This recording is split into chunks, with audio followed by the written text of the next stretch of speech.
एक गाय घास चरने के लिए एक जंगल में चली गई। शाम ढलने के करीब थी। उसने देखा कि एक बाघ उसकी तरफ दबे पांव बढ़ रहा है। वह डर के मारे इधर-उधर भागने लगी। वह बाघ भी उसके पीछे दौड़ने लगा। दौड़ते हुए गाय को सामने एक तालाब दिखाई दिया। घबराई हुई गाय उस तालाब के अंदर घुस गई।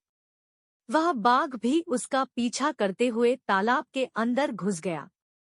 तब उन्होंने देखा कि वह तालाब बहुत गहरा नहीं था। उसमें पानी कम था और वह कीचड़ से भरा हुआ था।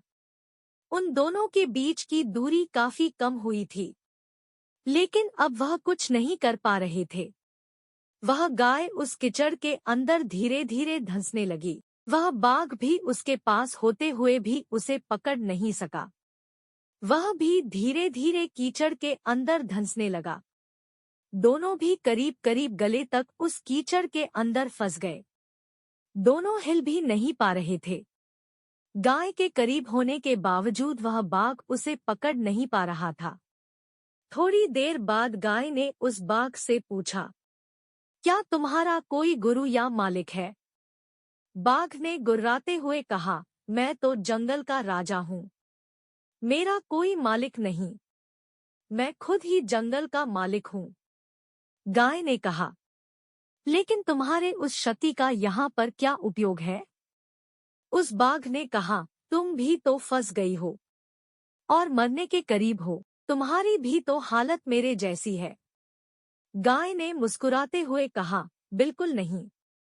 मेरा मालिक जब शाम को घर आएगा और मुझे वहां पर नहीं पाएगा, तो वह ढूंढते हुए यहाँ जरूर आएगा और मुझे इस कीचड़ से निकालकर अपने घर ले जाएगा। तुम्हें कौन ले जाएगा? थोड़ी ही देर में सच में ही एक आदमी वहां पर आया और गाय को कीचड़ से निकालकर अपने घर ले गया। जाते समय गाय और उसका मालिक दोनों एक दूसरे की तरफ कृतज्ञता पूर्वक देख रहे थे। वे चाहते हुए भी उस बाघ को कीचड़ से नहीं निकाल सकते थे, क्योंकि उनकी जान के लिए वह खतरा था। गाय समर्पित हृदय का प्रतीक है। बाघ अहंकारी मन है और मालिक सद्गुरु का प्रतीक है। कीचड़ यह संसार है और यह संघर्ष अस्तित्व की लड़ाई है।